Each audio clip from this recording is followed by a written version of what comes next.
Hi అండి, మనం పాలతో సేమియా స్వీట్ చేసుకుందాం. దానికి కావలసిన పదార్థాలు: సేమియా, తగినంత షుగర్, యాలకుల పొడి, ఒక గ్లాస్ వాటర్, పాలు. నేను 3 గ్లాసుల పాలు తీసుకుని 1 గ్లాస్ వాటర్ తీసుకుంటున్నానండి. దానికి 1 కప్పు సేమియా తీసుకుంటున్నాను. స్టవ్ వెలిగించుకొని గిన్నెలో పాలు పోసుకున్నామండి.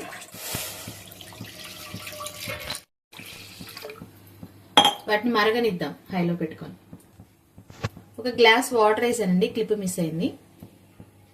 సేమియాని 1 స్పూన్ నెయ్యి వేసుకొని ద్వారగా వేయించుకోవాలండి. ఇట్లా మీడియం ఫ్లేమ్లో పెట్టుకొని దోరగా వేయించుకోవాలండి.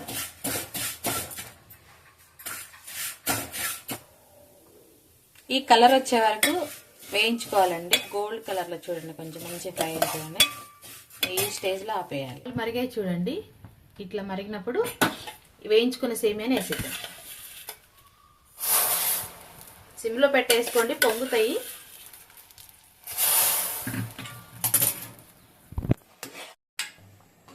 చూడండి, సేమియా వేసుకున్నాక మూత పెట్టి మీడియం ఫ్లేమ్లో ఒక 10 మినిట్స్ ఉడికించుకుందాం.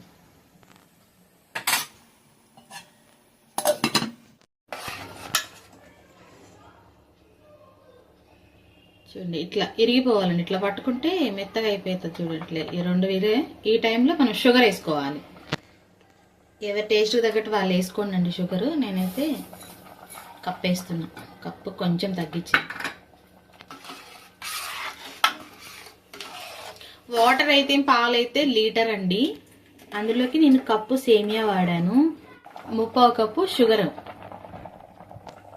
మనం 2 మినిట్స్ దించుతాం అనగా 1 పావు ఇలాచీ పౌడర్ ఇద్దామండి, 1/2 టీ స్పూన్. ఫైనలీ డన్ అండి, అయిపోయింది. నేను ఇంకా ఈ స్టేజ్లో దించుకుంటున్నాను. ఇందులో నేను బాదం పప్పు కానీ జీడిపప్పు కానీ ఏమి వేయట్లేదండి. నేను అలా ఏమి వేయకుండా ఇట్లా సింపుల్గా చేస్తాను. మీరు కూడా ఒకసారి ట్రై చేయండి. ఇలా టేస్ట్ చాలా బాగుంటుంది.